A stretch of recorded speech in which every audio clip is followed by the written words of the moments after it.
Tania! Alors aujourd'hui je vous retrouve pour une toute nouvelle vidéo. Aujourd'hui je vous fais un top 5. Et ben oui, je vous reviens avec mes top 5. Ça fait vraiment longtemps que j'en ai pas fait un et je me demande pourquoi j'attends toujours aussi longtemps avant de vous en refaire un parce que c'est des vidéos que vous appréciez beaucoup.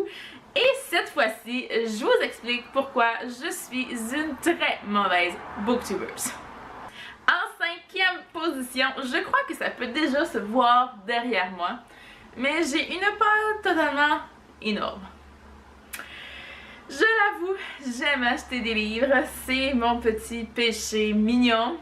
Et j'aime beaucoup les acheter, mais on dirait que j'aime pas trop les lire. Ou en tout cas, j'ai clairement pas le rythme de lecture pour acheter tous ces livres-là.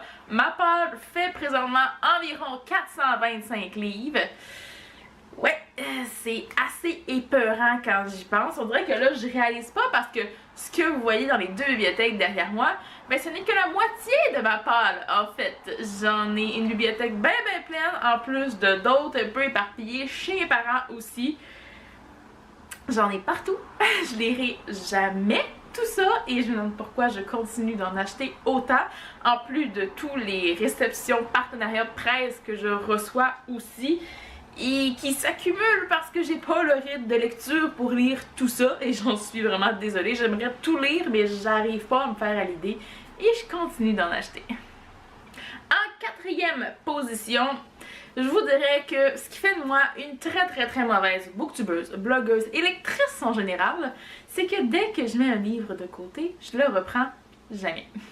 Je suis le genre de personne qui veut aller jusqu'au bout de son histoire, qui veut lire tout le livre, qui ne peut pas abandonner une lecture, mais on dirait que j'ai toujours l'espoir de la reprendre. Donc en ce moment, je pense que j'ai un 3-4 livres de... J'ai 4 livres de commencer en ce moment.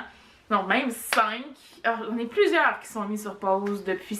Certains, là, ça fait même des mois, peut-être même un an qu'ils sont sur pause. J'ai toujours l'espoir de poursuivre ma lecture.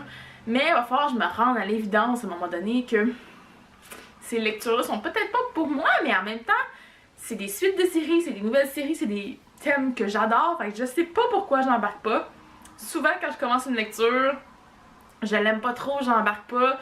J'ai des moods, je vais vraiment au feeling, donc ça arrive que j'embarque pas, que je laisse de côté, mais j'ai énormément de difficultés après ça à reprendre cette lecture-là.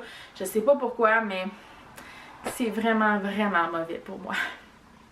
En 3e position maintenant, donc le classique qui fait de moi une mauvaise booktubeuse et plus blogueuse, même si j'ai un peu mis...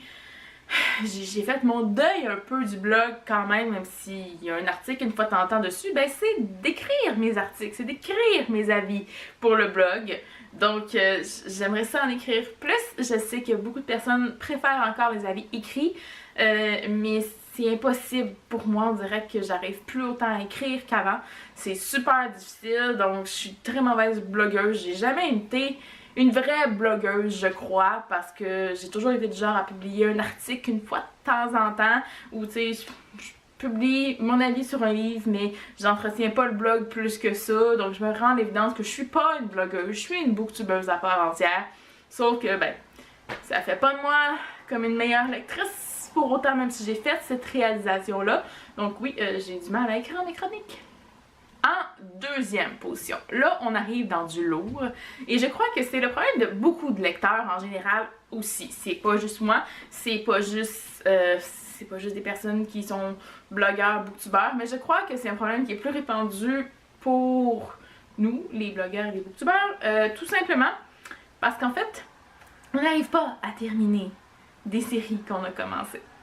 Les continuer et les terminer, c'est très difficile. Il y a tellement de nouvelles sorties que je suis tellement trop attirée par tout ce qui sort de nouveau. Je veux tout découvrir, ce qui fait que souvent je lis le premier tome, mais je continue jamais la série. Mais le pire, c'est que ça revient au numéro 5 que j'ai dit tantôt, c'est que je l'achète pareil dans l'espoir de la lire.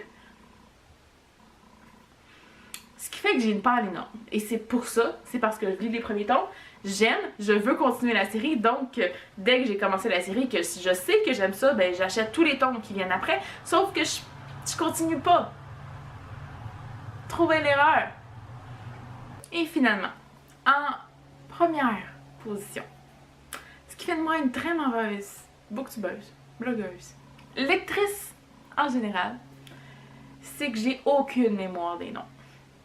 C'est la raison pour laquelle je vous ferai pratiquement jamais de résumé des livres quand je vous donne mes avis sur mes lectures, parce que je me souviens jamais des noms des personnages. C'est encore beau si j'arrive à me souvenir des noms des personnages de mes livres coup de cœur préférés. Regardez, vous savez que j'adore Elle Kennedy. J'ai de la misère à me souvenir des noms des personnages. Je suis à ce point-là. Même mes livres préférés que j'ai relus et relus et relus, je m'en souviens pas encore. Ouais, c'est grave mon affaire. J'ai vraiment aucune mémoire des noms. Aucune. Mais quand je dis aucune, j'en ai aucune. Aucune. Donc, faites-vous l'idée, je vous ferai jamais de résumé complet sur des livres. Je pourrai jamais vous les dire comme ça, juste de mémoire, parce que je m'en souviens pas. Voilà. Ouais. Et bien voilà, c'est ce qui conclut cette vidéo top 5. J'espère que vous avez apprécié. Moi, j'aime toujours autant faire ce type de vidéo-là. Dites-moi en commentaire ce qui fait de vous un mauvais lecteur ou une mauvaise lectrice. Je veux tout savoir. Et moi, en attendant la prochaine vidéo, je vous dis à la prochaine et bonne lecture!